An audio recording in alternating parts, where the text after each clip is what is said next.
and let the world hear what's going on. You can catch the Joe Sixpack Racing podcast live on twitch.tv/Greg Draiss, or you can just Google it and find us out there. Later on tonight, you can catch the Joe Sixpack audio on Spotify, Anchor.fm, Google Podcast, Apple Podcast, Shoutcast, and I think I counted just about 24 other podcast platforms. Want to let you know what else we're doing here. All these podcasts are part of the Wainwright Broadcasting System. We have the Indoor Gardener podcast, which is my podcast about indoor gardening, everything you need to know and would like to know about houseplants. And you can find that on Anchor.fm. This podcast right here, the Joe Sixpack Racing podcast, and a new one we started a week ago, the Curmudgeon Radio Show. I am 60. I can now call myself an official curmudgeon. And the whole thing's just regular curmudgeon stuff. Are you fed up? Well, let's set them straight. You can catch Curmudgeon Radio on Anchor.fm and Spotify. Well, we have a return guest tonight. And we had some great conversations with Joseph McWhorter. And he was just getting ready to go and do some endurance racing with the Champ Car Series, and he's back tonight to tell us the ups and downs of real-life endurance racing. So, Joseph McWhorter, welcome back to the Joe Sixpack Racing Podcast. Thanks for having me tonight, man. It's really exciting to be back. Oh, you're welcome. So, last time we were talking, you were in, I think we figured out it was Topeka, Kansas, on your cell phone in the back of your 18-wheeler. So where are you in America tonight? Tonight we're in Grand Rapids, Michigan, at a place that makes chips and stuff. So we're picking up a load of potato chips and taking it back to St. Louis later tonight after we have this amazing conversation. And how many truck stops are you going to have to stop to get some dip for those chips? Well, that would take a lot of dip to get through the entire trailer full that we have right now. That would take a lot, and I don't have money for that. Oh, but you said they did give you a couple bags to munch on the way, right? Yeah, they did. They had like a whole box in there that just said free, and so I took like 2 of them just to try them out. Because I've like been on a kick this year of like wanting to try just like new things. So it's like As soon as I see something that kind of piques my interest a little bit, I'm like, you know what, I'll try it. And it's been kind of fun because it's actually kind of let me meet new people somehow just by trying new foods or new drinks and so on and so forth. Isn't that amazing? Because if you just happen to be somewhere like you travel up and down the Midwest, you go cross country. Normally I'm Midwest. Every once in a while I'll go I'll go all the way out to the West Coast. It's very rare. Uh-huh. Normally I don't go any farther than like Texas or Kansas. Every once in a while I'll go to like Arizona or Nevada, something like that. But gotcha. Normally I don't go any farther east than Ohio, Michigan, stuff like that. So you kind of stay in flyover land, as they say. Yeah, kind of stay in the flyover states, it seems like, which is fine by me. I don't really like going to the Northeast anyways. It's really not that friendly for trucks. No, you're right. The weather sucks, the roads suck, the traffic sucks, especially if you got to come up to that bottleneck in New Jersey just to get to the rest of the Northeast.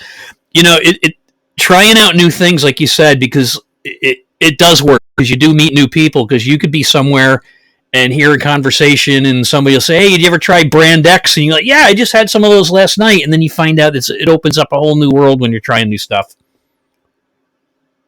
Yeah, it really does. I found a company that was advertised on like TikTok and stuff, and I thought, I'll try it. Why not? And it's like a little hard sell. Like, I'm not really a fan of hard seltzers, but I was like, you know what? I'll try it. It sounds kind of cool. Yeah. And so it's called LFG, and I tried it. And I ended up liking it so much that I messaged the owner of the company, and me and him have been chatting back and forth. No kidding. I got to try a couple of different things. It's been a really cool little experience. It's weird how just saying, you know what, why not, can just turn into a really good conversation with somebody and end up making a friend with somebody. I was surprised how good the hard seltzers actually tasted because I'm not really a fan of seltzer by itself, but some of those are pretty darn good. They're not the alcohol is not overpowering like you think it would be. Yeah, and that's one of the reasons why I wanted to try the one that this LFG stuff, because I was like, I don't really like White Claw because it's like way too bubbly, or like some of the other ones, because it's like either like the taste is kind of a little bit too bitter, or there's too much alcohol, or it's way too bubbly, or something like that. But like I found this stuff, like it's nice and smooth. It's not overly bubbly. It's like. And the scary thing is, it's like theirs is like a really hard seltzer, so it's like 8% alcohol. Oh, and that is come in tall boys. Yeah. And boy, did I learn my lesson quick on not to drink those very fast. Yep, it comes up, smacks you in the back of the head, as they say. It really did. Yeah. I mean, I had like 3 of them, and I was feeling pretty good. At 8%, I would say so. That's why when I'm trying all these, craft beers and stuff, I used to homebrew for 5 or 6 years. And when I go out to we have in New York State, we have these nano breweries now. They're farm breweries. And as long as you grow or use 60, 70, 80% of the product grown in New York or made in New York, they'll let you open up these little nano breweries. And I'm always checking the alcohol content because my limit when I'm out, if I'm not eating, is 2. And if it's anything over 8%, I have like half a one, and you can feel it hitting you in the head there. So let's go back over what we were talking about before. You and your dad were big NASCAR fans, and when you were 9 years old, you got a PlayStation. And what game were you playing on that? Would have been like NASCAR Thunder, probably either like 2002 or 2003. Yep. And like, man, the NASCAR Thunder games of like the early 2000s were really good. Yeah. And when did you start iRacing? I started iRacing in late 2016. Okay, about the same time I did. I forgot that we both started around the same time. Yep. And you have an iRacing team or a sim racing team? How did you guys meet, and where do you guys race? So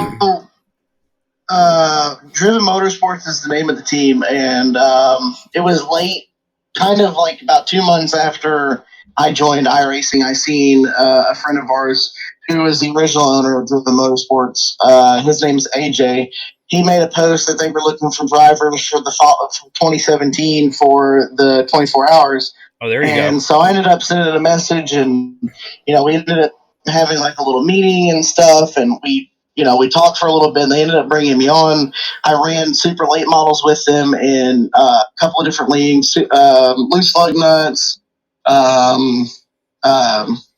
Nassaro, Chuck's league, racing super late models, and that's kind of how I got my start early with these guys, was racing that sort of stuff in the short tracks and learning kind of the getting my bumps early on, if that makes sense. Yes, definitely. Now, you guys all local, or your team spread out all over the country? Where are they from? Oh, we're all over the place. John was originally in Nashville, Tennessee. He actually moved out about the middle of the summer out to North Carolina and got a job with Al Motorsports. The Xfinity team that Jeb Burton and Anthony Alfredo's on. Oh, that's and cool. He works with them. Yeah, he works with them now as a suspension guy, believe it or not. Wow. I know last time we talked about how he was working with a late model team at Nashville, the Fairgrounds. Well, now he's working with Al Motorsports. And he actually came with me to Daytona and CMP. So he's been to both of my races, awesome. helping me and stuff like that. So that's been really cool. Mark is in, I believe, South Carolina. Danny is over in Indiana. Like, we just have a little bit of everywhere. I'm Missouri, so we're kind of just all spread out.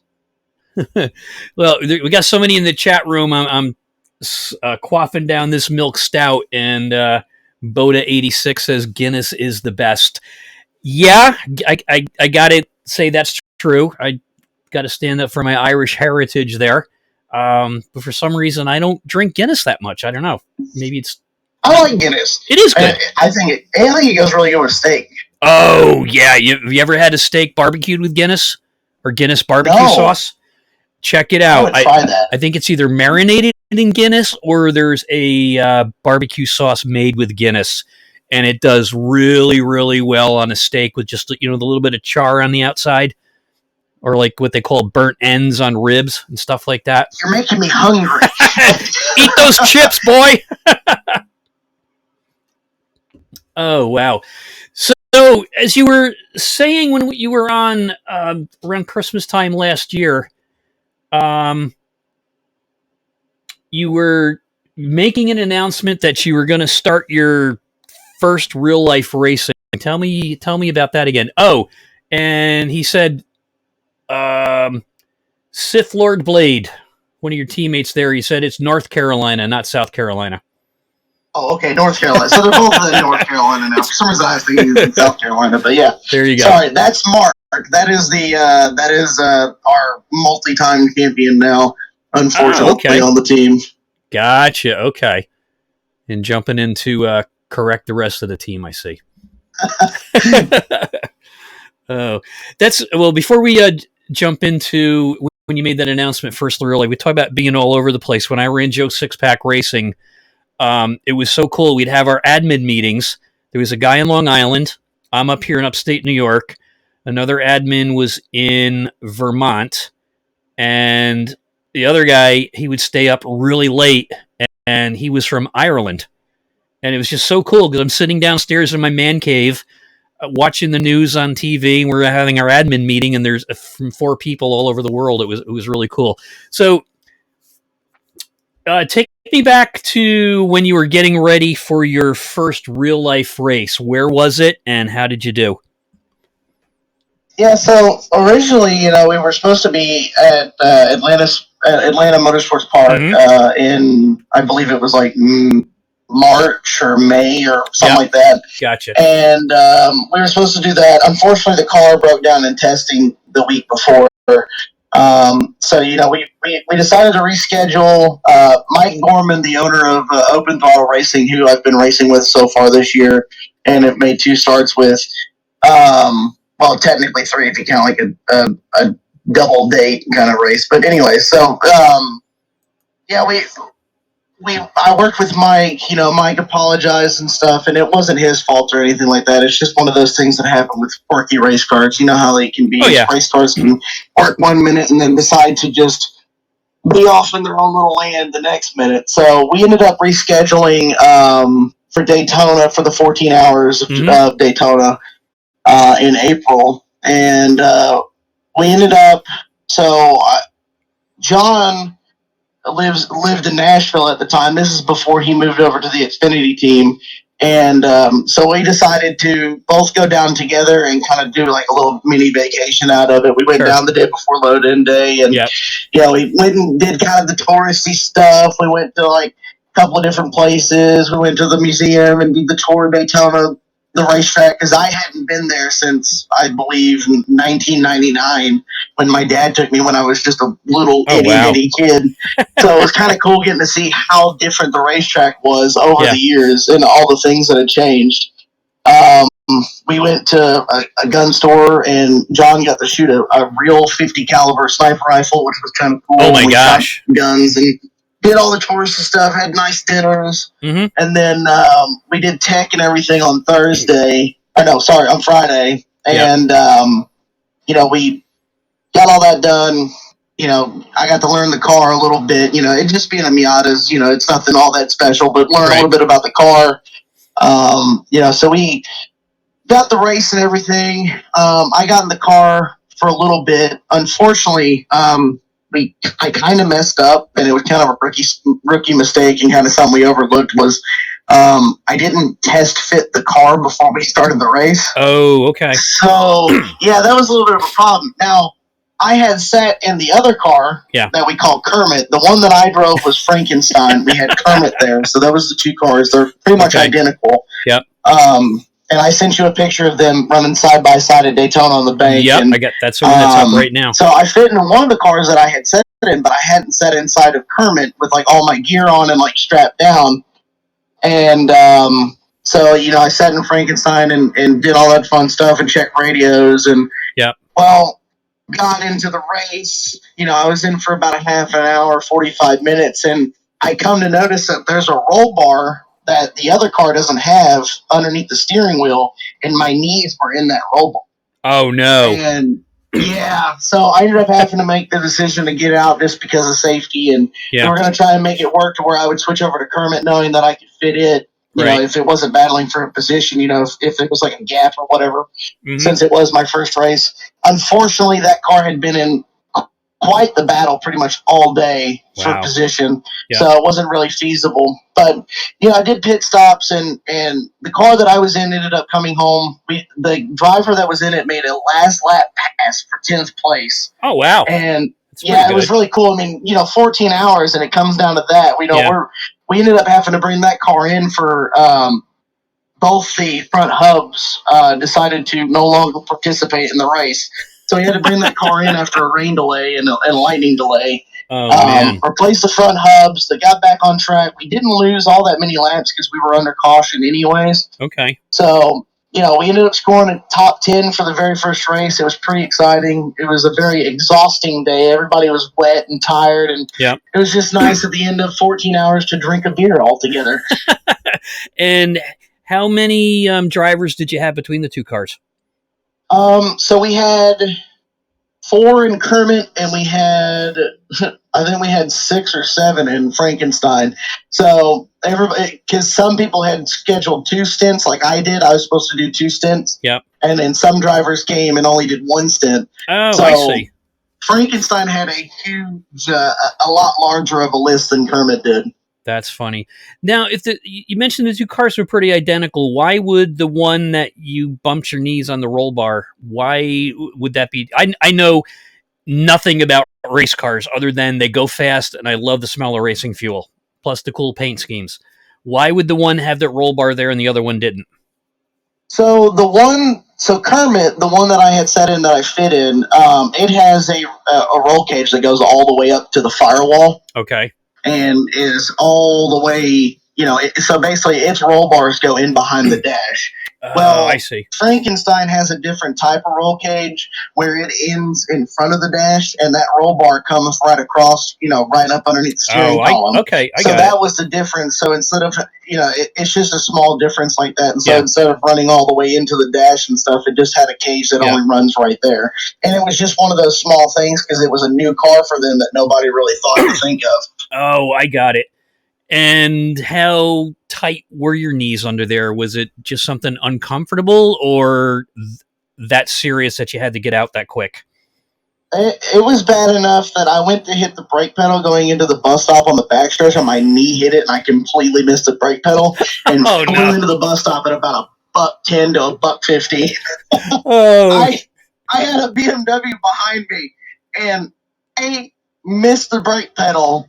Was able to downshift though, but I missed the brake pedal, and I went flying into that corner. And that BMW head behind me had to think I was gone. I don't know how I saved it, but I went in. Oh my gosh! I did a little bit of a slide, got it to the corner, and I was like, man, that was sketchy. And then that was kind of the realization of, this is kind of dangerous. Yeah, I can kind of know what that feels like a little bit because the only time I was ever in a race car that really went that fast was 2021 at IMSA at Watkins Glen. My son and I had tickets to go up there anyway, but WeatherTech had a contest on their Facebook page. Enter it, and you get a ride around the track in one of the cars and spend all day at their hospitality tent. And we won. So I got to go around the entire track Watkins Glen in the new Toyota Supra. And when you mentioned coming to the bus stop or the chicane, we left on the track at the pit road entrance, not the exit. So we get down to turn 1, and the guy was narrating the whole time, and I just got my phone out and I'm laughing my head off because it was just so insane. We're like 125 coming into turn 1, and of course you got to slow way down because that turn is a pain in the ass anyway. And so we go up the S's. And then the next stretch after that, before the first bus stop, he goes, and we're going to see what we're doing now. We're doing 145. Here comes the bus stop. Whoa, we're doing 80. So we went from 145 to 80 in like a second. It felt like it was less than a second. And the G-forces, oh my gosh, it was insane. And then we went through the carousel, and then and we got up probably again. The highest we got up was back up around 120, coming back towards the finish line. But it was crazy. So I know the feeling of going fast through the chicane and the bus stop. But this guy, he did hit the brake pedal though. Yeah. It was a very Code Brown moment whenever that happened. And it's just one of those things because they had just rebuilt this car. Yep. Only a couple weeks before the race, so it's one of those things that you just don't really think about until it's kind of too late. And it happens, but it after that I kind of had to come to the sense of mind, because you got to think about it. If I have a crash, guess where my knees are? Yeah. And that kind of crossed my mind real quick. And I'm not afraid of going fast or anything or crashing, but when your knees are in the bar, you're kind of like, this could really mess me up if I make a mistake or somebody makes a mistake. So I kind of just had to make that conscious decision to kind of to get out of the car, even though I was very heartbroken and I can imagine. Very mad at myself for not checking it for a little bit. But after the team came around and talked to me for a little bit, everybody made me feel a lot better. And after that, I just got to work with pit stops and helping everybody. Got it. Well, Sith Lord Blade wants to rub it in a little bit. He said we did much better in the iRacing 24-hour race. LOL, no brake issues. Yeah, no, we actually won the 24 hours. Cool. We had the closest finish of this year's 24 hours, and Mark was in the car when that happened, and man, my voice was gone for about 2 weeks because of how hard we were all cheering in that moment, because we've been so close so many times for the 24 on iRacing, and iRacing even put up the finish on their YouTube. Oh, no kidding. And everything, and to see race car drivers in real life actually comment on it, like Anthony Alfredo and stuff, that was awesome. A really cool moment. That's cool. Well, the next picture I put up is all the names over top of the driver's door. Tell me a little bit about that. What's that like when you go up and you're ready to get in that car, and then you look there and you go, oh, that's me. That's my name on there. What's that feel like your first time? So when we were at Daytona and I got to see my name on top of the car, I'd be lying to you if I said I didn't maybe get a little bit teary-eyed. Oh, yeah. Because, I can imagine. I mean, it's something that I've dreamt about for so long. And the fact that Mike and his wife, put that kind of detail into their race cars, each and every event that they do, it's just, I think it just speaks volumes to how amazing everybody at Open Throttle is. But man, I got really emotional seeing that, and especially whenever the car pulls on pit road, and there I am standing right next to a race car with my name on it. It's just and I'm at Daytona, a track that I have dreamt of racing at since I was such a little kid, and seeing people that I idolize that have raced on that racetrack, and thinking of all the history and stuff. Like, I got pretty emotional. I'm not gonna lie. Yep. And then there you are doing the same thing. Yeah. I mean, it was pretty trippy going through turns 3 and 4 for the first time, and feeling the load in your body, and feeling everything kind of like suck you into the seat as you're going in through the banking, and thinking about all the history that in multiple different sports that have happened and on that racetrack. I mean, you think about turns 3 and 4. There's Cale Yarborough crap. Who was the other person? The fight there on turn 3. That was such a famous moment in NASCAR history. And you also think about the dark side of that racetrack, and you go through turn 4, and right there against that wall is a very, very unfortunate moment in NASCAR history as well. That are only a couple hundred feet separated. Right there, you have one of the most iconic and another most iconic, but in an unfortunate way. And that's just, you have all these thoughts going through your head as you're going around the racetrack of, this happened here and this happened here, Oh my and I gosh, watched that's Dale so Jr. true. win this and Senior win this, and all these different people that I've Mark Martin and Kevin Harvick drag racing to the start finish line for the 500. Like all that stuff is going through your mind. You're kind of feeling like a kid for the first few laps. Yeah, and then Dale Jr. crashing almost in the same spot not too much later after his father did. Yeah. On the same track. That's crazy. Why don't you give a plug for some of the sponsors for your endurance team there? Yeah, I mean, so for my side of things, like Red Camel Racing has been an amazing partner that I've worked with for now 2 years. They've helped me with all of my fire suits and helmet and shoes and gloves, and I've also worked with. That's really the only real sponsor that I have for all the real life stuff. I've got Reaper Speed Labs for all my sim stuff, and I've got Driven Motorsports and stuff like that. And then for Open Throttle, they've got all their own partners right now. They're still building and stuff. They got like a couple of local things that I can't think of off the top of my head. Yeah. But and without people like that and partners like that, it's you can't do this kind of stuff. And right now, I'm trying to find some partners so that way I can get funding for some races. It's been really tough. Sure.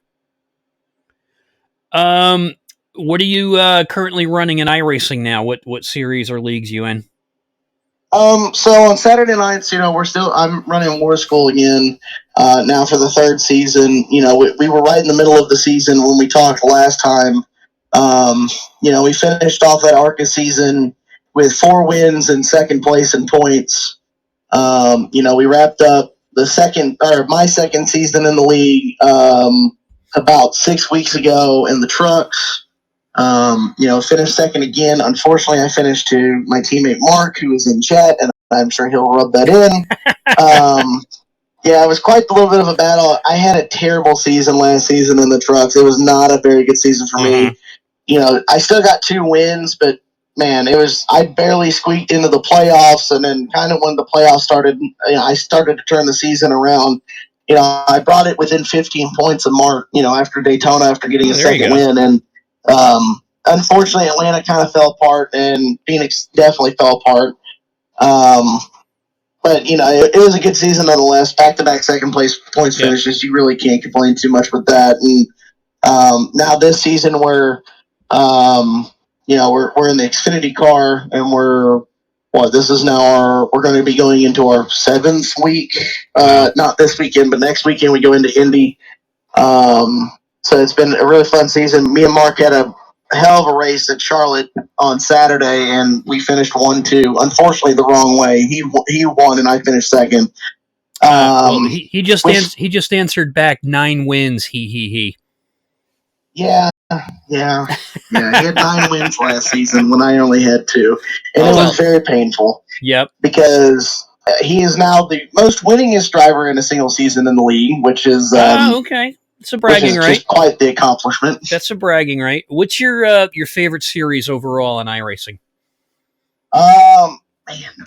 That's a really good question. I'd say probably Be Open, because I really like open setup racing, and I really like the Xfinity car. I love Xfinity. And I just did a race Monday and won at Martinsville with Be Open. Thanks to Reaper Speed Labs and John making some tweaks with it. Now that I have my own Xfinity suspension guy, it makes life a lot easier. Sith Lord Blade is throwing out the peace dove there. He says you're a great teammate and helps push us forward. Yeah, me and Mark had some incredible battles last season, and especially in the postseason in the trucks.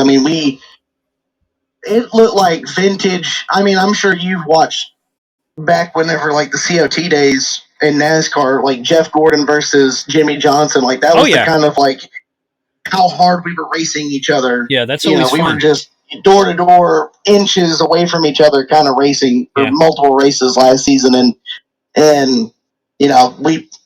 everybody's asking us like, how do you not get upset about that, or how do you keep a cool head, and how can you race like that and still be teammates at the end of the day? And it's just we're out there to have fun and do a job. And Right. honestly, we just compliment each other. Anything that he can do, I can do, and I think that shows on the racetrack every week. Yeah, we had something similar season 3 in our Joe Six-Pack Cup League.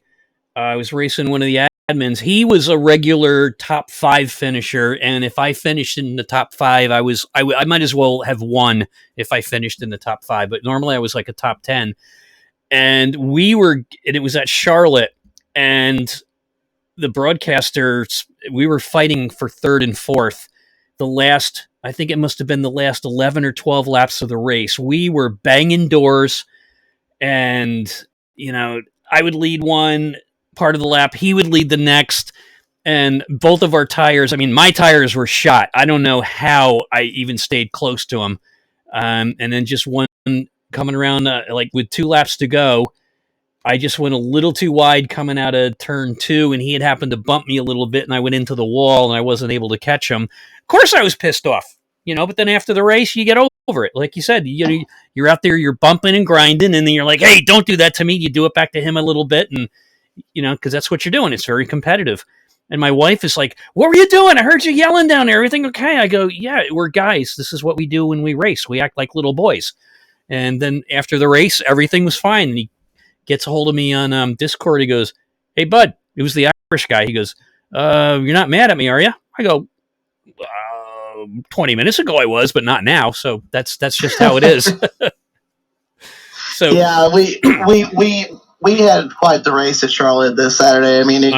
It came down to trying to see who would play the tire game right, and I ended up playing the tire game right, but unfortunately I had damage from an earlier incident coming through the field, and Mark stepped out on a restart just a little bit ahead of me, and I was able to bring it back to him, and he ended up making the mistake on the last lap, and I just needed just a few more inches, and I would have been able to get to that back bumper, but it's just one of those things, like he gets so competitive, and you just, all you can think about, you kind of just blend in with the car and the track, and all you're focused on is that competitor. We had an amazing race at Atlanta. We were side by side for probably 10, 15 laps for the lead while pulling away from the field the trucks at Old Atlanta, and just door to door, inches apart, just racing our guts out trying to see who can get the lead. Now, do you race with single monitor, triples, or VR? I race in VR. Okay.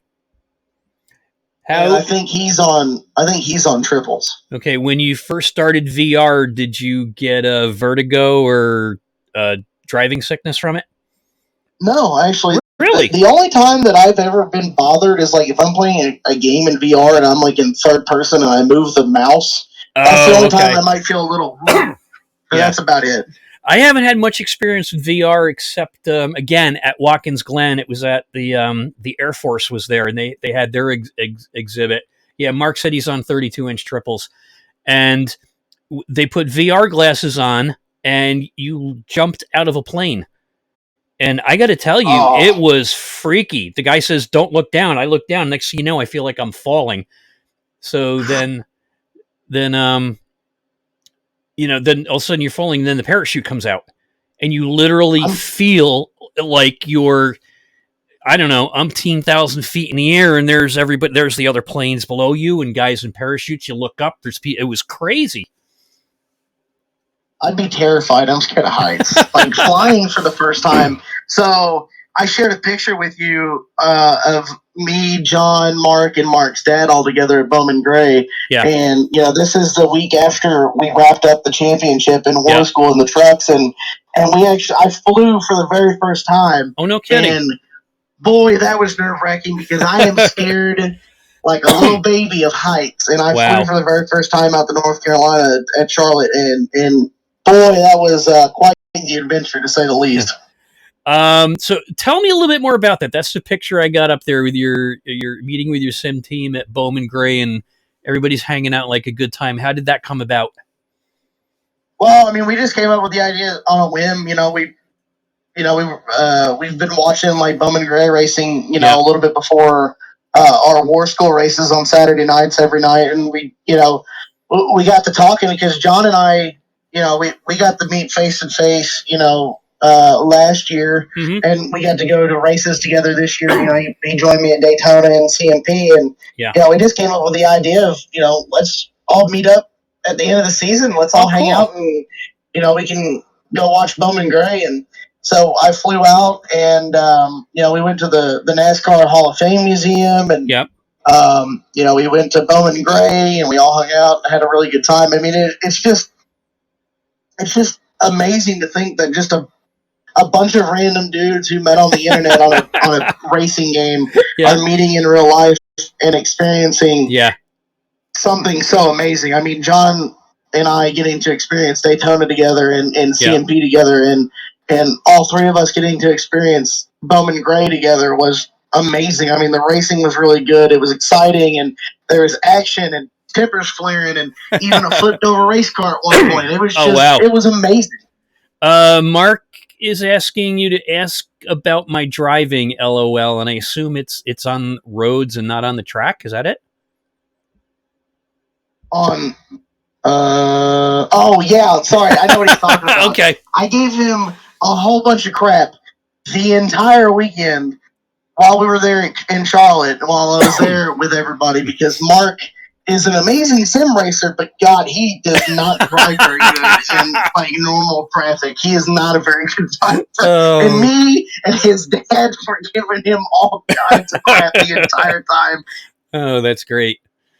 Oh, if anybody's just tuning in, this is the Joe Sixpack Racing Podcast. You can catch us on Anchor FM, twitch.tv/Greg Draiss, Spotify, Google Podcasts, Apple Podcasts, Amazon Podcasts, Shoutcast, all the other podcast platforms. This is a podcast about sim racing and real racing and people we come across on iRacing. My guest tonight is Joseph McWhorter, talking about the ups and downs of real life endurance racing. He's been a racing fan since about 8 or 9 years old, or even earlier, watching NASCAR on Sunday with his dad. And like the rest of us, we eventually find ourselves hanging out at racetracks in one form or another, and some of us even get lucky enough to drive on the track. I came close yesterday.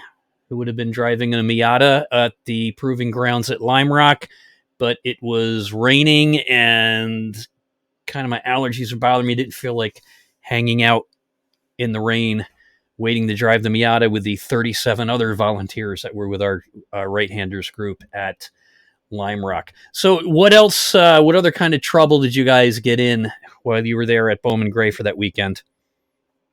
I mean, Jesus Christ, this is such a dumb story, but I'm going to go ahead and tell it anyways. Uh-oh. So Mark, if you look in the picture, you can see that Mark and his dad are wearing Mark's own merchandise. He's got his own shirts, thanks to his sponsor, Angry Ducks. Okay. And he brought his own merch, and I gave him so much crap for that, because you never wear your own merch. That is like rule number one.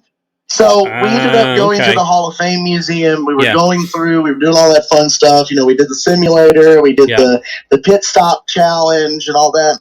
And as we were about to finish up, we were kind of going through the top story, and we seen like this little room. And I don't remember the name on it, but there was like a little room to the right. And I was like, I wonder what's in here. So I like poked my head in, and there's a lady in there. So we ended up going in and talking to her and stuff, and we were in there for a good hour and a half, something like that. And I ended up selling the lady at the Hall of Fame Museum one of Mark's shirts. And she actually bought it and had it delivered to the Hall of Fame Museum. I wish I had that picture. John has the picture, but that's incredible. She literally purchased it right there in front of us. So I guess it's okay to wear your own merch after all. I guess. Oh my goodness. I hate it, because he's never going to let me live that down. And I had to tell that story because it's just hilarious. Yeah. Well, I've been known to wear my own Joe Sixpack Racing t-shirts for the simple reason when I'm going to a track and there's other iRacing guys in our league that are going to be there. They said, what do I look for? And I say, well, you look for a white guy wearing a baseball cap and a racing shirt, and probably carrying a beer. And they said, well, that's 100,000 people. I said, yeah, but I'm the one with the Joe Sixpack Racing t-shirt on. And that's how they found me, because it was a white t-shirt and the Joe Sixpack logo. It's pretty simple. It just says Joe Sixpack Racing over a big checkered flag waving. Yeah, but I think that is okay. Because it's your Sure. it's your brand for your podcast and stuff. Yeah. So I think that's a little bit different. But there's always been this golden rule, with short track stuff, that you don't wear your own especially stuff that has your car on it. You don't normally wear that yourself. Yeah. Normally that's something you see other people wear, or your team guys wear, but that's normally not something that the driver wears. And so we kind of gave him a little bit of crap, and then I ended up turning right back around and selling a shirt to a lady at the Hall of Fame Museum. Right. And Mark just said he had to promise to autograph it too, right? Oh yeah, he has to go back and autograph it. I forgot about that. Yeah. Well, that's another excuse to go back to Bowman Gray. I said that's another excuse to go back to Bowman Gray to get that T-shirt autographed. Oh, we're definitely going back to Bowman Gray. That was just way too much fun. I want to go back. I want to race it. It was that much fun. I want to go and race that place if I ever get the chance. And hopefully, I'm trying to work something out. If I can get some funding together, we've got some ideas rolling around to where that might be a possibility. I'm also possibly going to get to, or more than likely getting to drive a dirt car in Indiana a couple of times next year as well. Oh, that's cool. Hey, I threw up the picture with Kermit and Frankenstein, your other car. Who are all those people gathered around it? So that is, oh boy, this is quite the list. So we've got several of the drivers all around the race car. The gentleman in the where's Mike? The gentleman that has the open throttle T-shirt, the one that's black with the green logo, and the big hat. Got it. Standing there at the nose of the car. That is the owner. That's Mike. Oh, okay. The guy standing right next to him. That's John. The winning drivers that drove the specs. That's a spec Miata, or well, sort of, kind of a spec Miata. I can't remember how they classify it, but the four guys that are in the front, those are the winners that drove that car both days. They ended up winning both days. Oh wow. Yeah, so there's a couple of the guys that drove the car with me. There's a couple of the guys that drove Kermit, or Frankenstein, I mean. Unfortunately, Frankenstein met an unfortunate accident on the second day after having a 2-minute lead. Very, very unfortunate. Yeah. Our professional driver, Gino Manley, and I got to give him a huge shout out, because that man is a hell of a wheelman that I've ever seen. And he was just going really hard. He got a little bit loose, and he slid out a little wide at CMP and caught one of the curbs, and it ripped the splitter out. When the splitter came out from underneath it, it ended up taking the radiator with it, and it overheated and locked the engine up. That's crazy.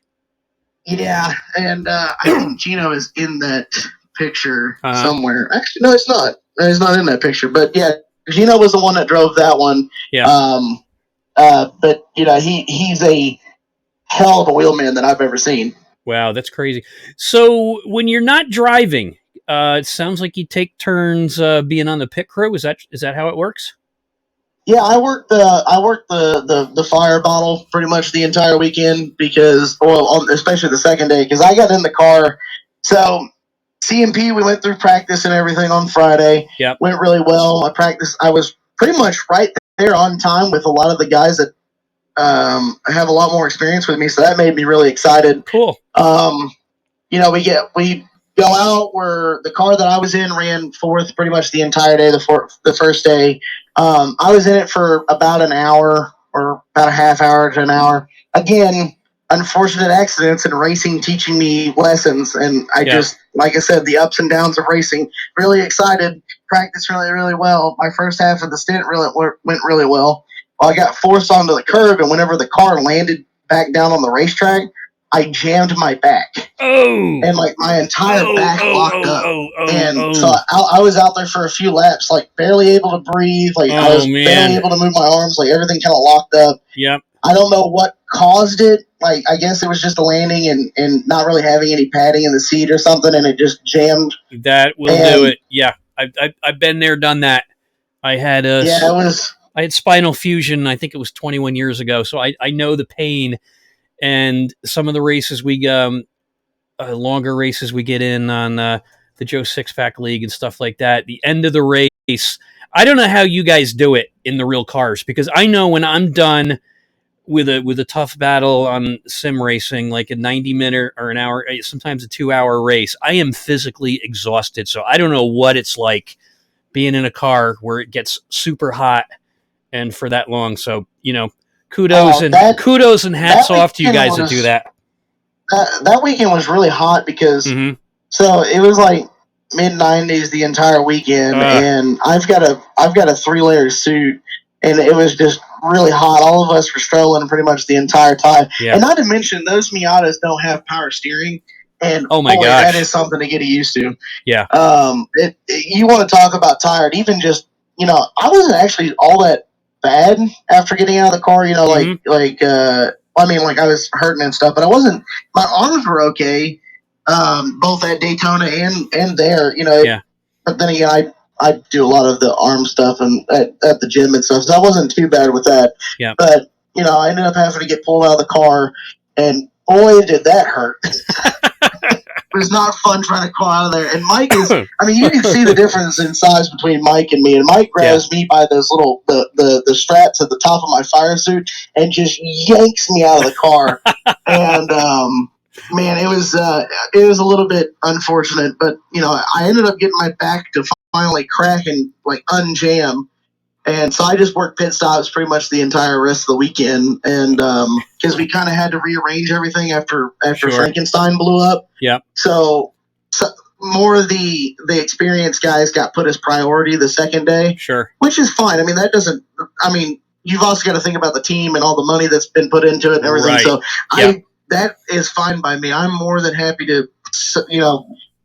It sucks not getting the track time, but at the same time, it's like we're also racing for possibly podiums and one car getting a win both days. Yeah. So I completely understood why they moved me down on the list, which was no big deal. I still tried to make myself useful any way I could. Right. And Mike is just an awesome guy and was really understanding with the whole situation. He helped me get out of the car and relax a little bit and all that fun stuff. So definitely I've spent pretty much the last half of the summer working with my doctor, working all that back, doing rehab and all that kind of stuff, and doing all kinds of different workouts to make it stronger and making sure that problem doesn't happen again. And boy, my doctor has put a lot of work into my back. I feel like I could go out and play football again. I don't have any back pain anymore. Nothing. It has been. That dude has worked a miracle on me. That's pretty good. I had either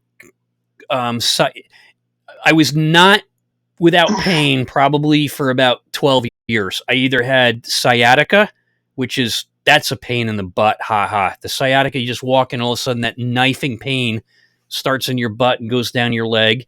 Either that or it felt like somebody had their knuckles between my shoulders, my neck, all over my back. And then I finally gave in and had the spinal fusion and titanium rods holding it all together. Occasionally, once or twice a year or every other year, I'll try to get out of bed in the morning and I can't, and it's just time to go see the chiropractor, and he gives me these orthotics to put in my shoes to rebalance myself. And talk about having a good doctor and a good chiropractor when you got back trouble. Nothing beats it. So pretty much able to go, quite a while. But, well, you see on, some of the, just pick a road league, IMSA or something like that. When they change drivers, you kind of see what looks to me like different seat pads or something they put in or out. To what extent do you guys go with your cars when you've got 6 or 7 different drivers of all different stature? What do you do to make the seat accommodating as much as you can for 7 different people without blowing the budget? How does that work for you? Well, so luckily for us, that wasn't really a problem at either one of the races. It seems like with the Miata, at least, we really didn't even need the seat pads. No, I don't think anybody put anything in to raise them up. It seemed like everybody cool. fit no matter what. Oh, that's good. So honestly, I can't really answer that question because we didn't okay. have that sort of an close on size. Some of us were a little bit, Yeah. well, I'm a little bit heavy in the midsection, but there's not much I can really do about that. But it seemed like all of us were pretty decently comfortable in the car. Carmen, the only thing for me is I wish that my seat was farther back because I couldn't heel toe because the pedals were too close. Oh, okay. And so, that was a little bit hard. So I was having to do it a little bit of a different way. So, I would hit the brakes and then I would do a gear change really quick and then get right back to the brakes. I had to rev match kind of the old school. Gotcha. I don't know if there's a technical name for it, but I couldn't rev match by heel toeing, which really sucks. I know that cost me a little bit of time, but okay. it's kind of just one of those things because Miatas are really small, so there's not really a lot that you can do. You're kind of limited on room. Gotcha. But that makes sense. I know that we did have a seat insert at both races, just a small little foam seat insert, but I don't think anybody used it. Okay. Well, that's pretty convenient thing because you see these other guys getting out of the cars and then they're taking their what I don't know what looks like almost like a back brace or something so that the seat pads, and you see them like helping each other out of the car. The next driver helping the current driver out and grabbing their seat pads and such like that. It's quite the ordeal, it seems. Yeah, well, so with Champ Car, it's not as hectic because we have 5-minute mandatory pit stops. Oh, okay. So, while the fueling and everything's going on, we have one driver coming out. We have a select person that helps the next person get into the car. Gotcha. So we had somebody designated just for buckling somebody in.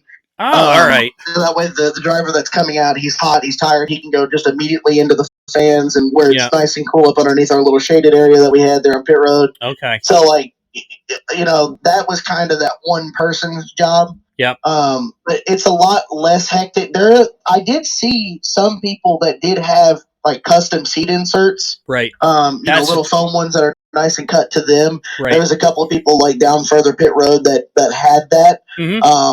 But for us, it was just hop out.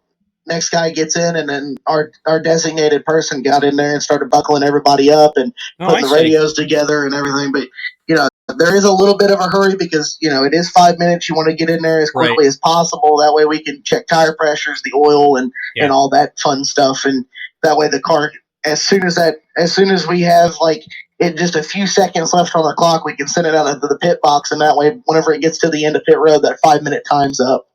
Got it. Well, then again, if it's 5 minutes, you don't want to slow down and take your time either and lose all that momentum and adrenaline, I would think. Yeah, no, so I mean, me and let's see, if you're looking at that picture where there's a big group of everybody, there's a gentleman there in the center of the picture.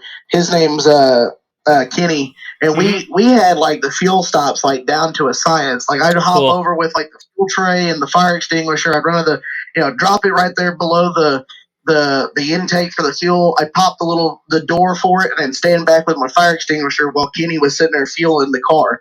We had it down to where we would get done with our fuel stop and we still have 3 minutes left on the clock to go around, clean windshield and do tires and everything. Wow. We were not going that fast. So where are you going to be racing next and how soon? Well, it was supposed to be NOLA next month, but with a lot of the stuff that's kind of gone on at home, I think that's going to have to get pushed. I think I'm just going to have to cancel that. So probably the end of the year from New Year's, we're going to go down to Sebring. Wow. I think John's planning on coming. We've been trying to talk Mark into it, but I don't know if he's going to be able to swing it. But hopefully we're going to be at Sebring in December on New Year's, and there's going to be a big party and everything with Champ Car. That's going to be really exciting. Really looking forward to that. Sebring is a very, very technical track. It's going to be, it's really rough and stuff, so I'm looking forward to it. It sounds like a blast. Hey, I think we've covered everything, and guess what? We've gone an hour again, and time just seems to blow right by. So as we wrap this up, who do you want to give a shout out to out there? what's on your mind until we meet again? What's on my mind? That's a really good question. I think with everything that's kind of happened recently, if anybody that's listening that has, that still has their parents, go give them a hug and a kiss this week. Tell them how much you love them. Mm-hmm. That is one thing that I kind of learned last week with everything that kind of happened. Yeah. We had a special moment Saturday where my car got brought to the front of the field and we did a salute to my girlfriend's dad. Cool. So go give him a hug and a kiss. Tell him how much you love him. Yep. Racing can give you the highest of highs, the lowest of lows. Yes. But if there's one thing that I can tell anybody that wants to get into a race car that is racing in sim racing or just any type of racing or sport in general, a sport's going to give you the highest of high and the lowest of low. Don't stop chasing it. Keep after it. Keep being persistent. Keep working on yourself, and your dreams will happen. I promise you. There's a lot of amazing people out there. Get out there and meet people. Get out there and talk. Don't be afraid to meet new people, and don't be shy. Chase that dream. Don't give up on it. No matter how hard it seems, even whenever it seems like it's kicking you in the jaw, keep after it. I promise it's worth it. I've definitely learned that lesson this year, and all it's done is made me more and more motivated for sim racing, for racing in real life. I've worked on myself really hard throughout the summer, getting myself healthy, trying to lose weight, although that's not working. Well, if you keep delivering potato chips, it's not going to happen. Yeah, I know. I've been trying to eat healthy and stuff, but with how little I get to work out because of my job, it's kind of hard. Right. So I've been staying just consistent at a weight, which is fine by me. I'm not gaining or losing, but I've got a little bit more muscle mass in the arms now, which is nice, and in my legs, which I've already got gigantic thighs as it is, so that's kind of a problem.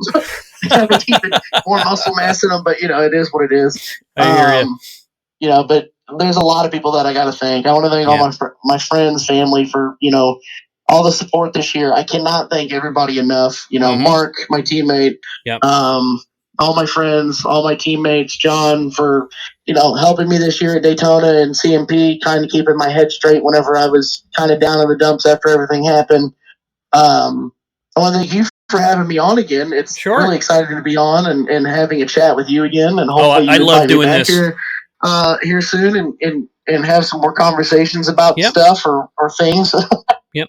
Oh, and like you said, with keep your dream going. If you remember when the NASCAR series started for like the I don't know the pro level of iRacing, their first prizes were like 10 grand, and then during COVID it was 40. Well, the winner of this time got $100,000. So it's out there.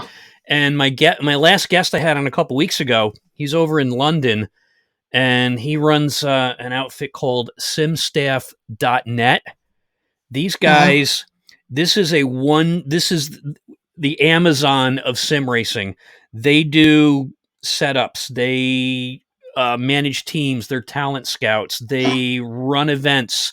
They have driver training. They will match you with teams, and they go out and find sponsors for people, and sponsors call them. Drivers call them for sponsors.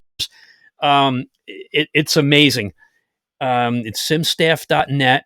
I think his name is Josh, but anyway, he was on there. But check him out if you want to see what's really going on with the sim racing industry. And he said, well, what did he was in college. I forgot what he was taking in college, but he's now doing this full time.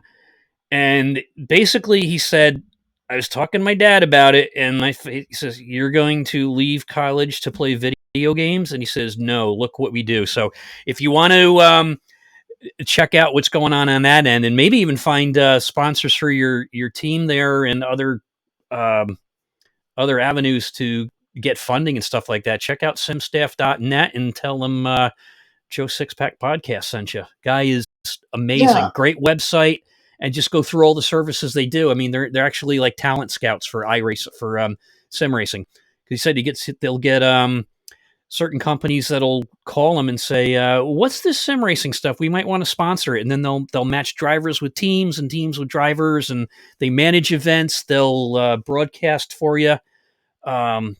all kinds of stuff. So really, really cool opportunity there for anybody that doesn't believe sim racing is going somewhere. Well, yeah, it is, because you can basically race from your bedroom and win $100,000. It was so funny watching it during COVID with the NASCAR announcers, and I'm like saying, I said, I know what this is, but other people are sitting here saying, here's Dale Jr. and he's narrating a cartoon while someone is racing on a video game in their bedroom.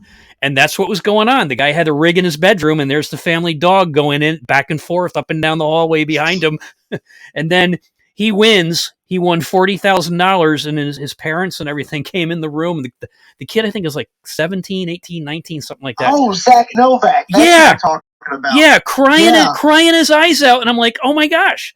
I'm sitting here wherever he was. Amazing season to watch. That was such incredible. A good season finale. Watching him and crap, who was it that he was racing? Because I can remember the car, I just can't remember the driver. But they're inches apart. Yeah, those last few laps, and just A-class racing between those two. And I think the other guy either hit the wall or ran out of fuel or something, because the other guy was ahead and supposed to win, and all of a sudden here comes this kid, and I'm like, this is crazy, because Dale Jr.'s wherever. I don't know if they were down in Charlotte doing it or wherever, or maybe doing it remote on Zoom. And here's this kid wherever he lives, and here's everybody else wherever they live, racing in their rooms. And I'm like, this is what iRacing is. This is the community that it is. And it was so cool, because I'm watching it in New York, and here's this kid in his bedroom, and of course his bed was not made. That's what my wife was. My wife was like, his mother's letting him on TV like that, and his bed's not made. I'm like, well, he's a teenager. Leave him alone. We got teenagers in our house. You know what it's like.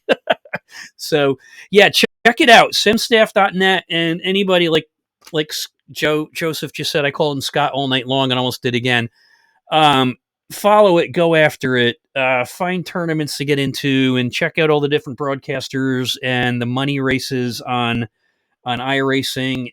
And hey, don't be afraid to knock on doors, and for sponsors, they may not give you funds. They may throw in a butt kicker or give you 20% off on it, or special codes. We had one with Plan B Racing for our league.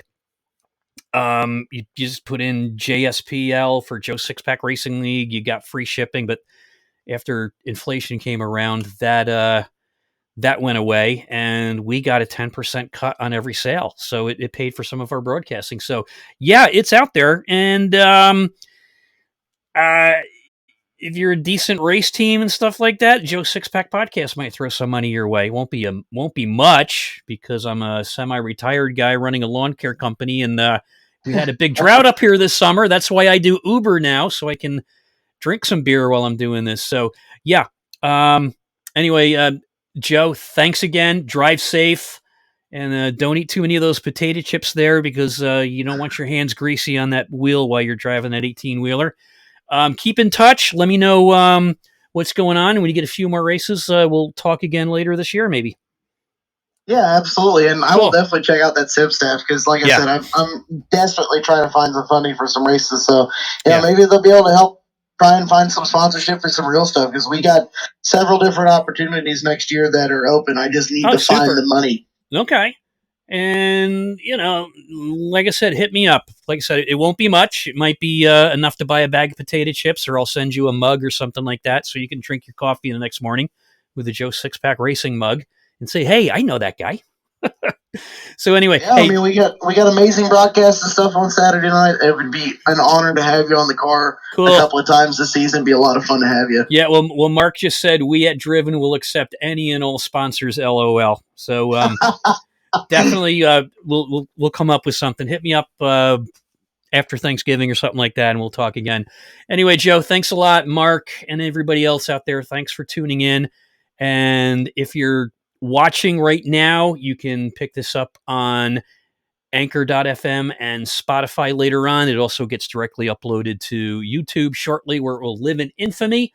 Twitch is free, but they only keep the videos up for 2 weeks unless you buy a subscription, and I'm too cheap to do that.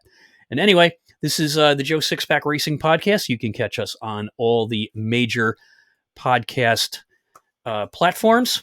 Thank you, Joseph McWhorter, from the Champ Car Endurance Series.